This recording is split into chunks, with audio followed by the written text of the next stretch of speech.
Welcome. My name is Andrew Barron, and this is, well, it depends, the podcast where I present the pros and cons of different financial decisions so that you, the audience, feel better informed when you are confronted with these decisions in your own life. In this episode, I asked the question, how do I build wealth after a delayed start? But before we begin, a short disclaimer. This is being recorded on April 25th, 2023. The contents of this podcast are strictly for informational purposes only, and nothing said is to be taken as investment, tax, or legal advice. It is important to discuss your situation with the professional before making any financial decisions, as the strategies discussed may not be suitable for you specifically. First off, what do we mean by a delayed beginning? This could refer to a number of things, including someone who had a late start in their career, had a major financial setback, or perhaps just didn't prioritize saving and investing at the beginning. Whatever the case is, it's never too late to start building wealth, and there are a number of strategies you consider to get there. First, reevaluating your budget and priorities. This is the main reason people aren't where they want to be in terms of wealth building. Is because they haven't been prioritizing wealth building and instead have been living above their means. If instead you go back and refocus on what's important to you, you can cut back on unnecessary expenses, such as things like splurge spending, as well as luxuries such as vacations and nights out. This may be difficult initially if you have an undisciplined approach to spending, and you may also get pushback from family members if they've become accustomed to a certain lifestyle. Another strategy to employ is setting aside money for a dedicated emergency fund. Another reason people are behind on wealth accumulation is that every time something unexpected in life happens, they either have to put it on a credit card or otherwise disrupt their cash flow. By having a dedicated emergency fund, whenever something unexpected happens, you'll be better able to handle it. Some people might not be satisfied with the interest rates that cash accounts have, and instead might be more incentivized by having investment returns.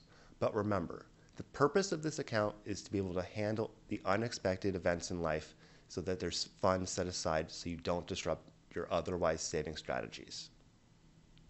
As I said previously, if you have been living above your means, you may have accumulated credit card debt. This can be especially harmful to wealth building if you are paying double-digit or even 20% interest rates. Instead, you need to make this a focus and get your debt to manageable levels or ideally zero. Then you'll be able to use these resources for other wealth building activities, which leads me into my next one of prioritizing retirement accounts. Retirement accounts are especially beneficial for long-term wealth accumulation because of the tax advantage feature.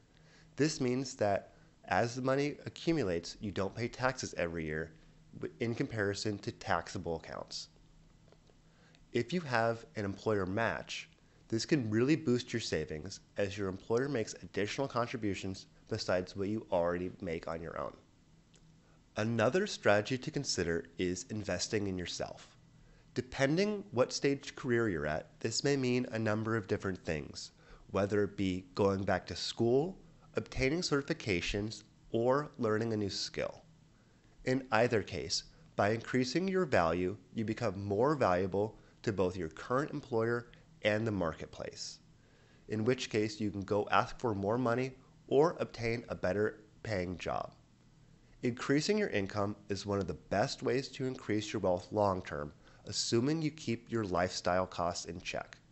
However, investing in yourself does have substantial costs in both time and money.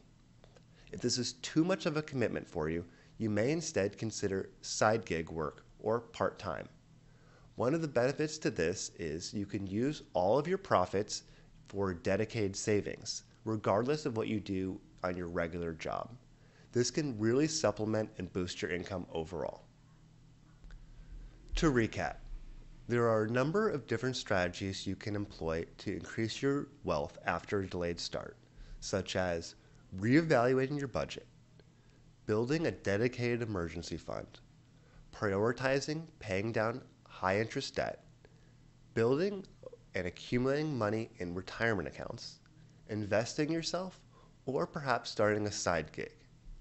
As you'll notice, all these have in common is sacrificing a little bit today so that you can enjoy tomorrow. So, to answer the question, how do I build wealth after a delayed start? Well, it depends.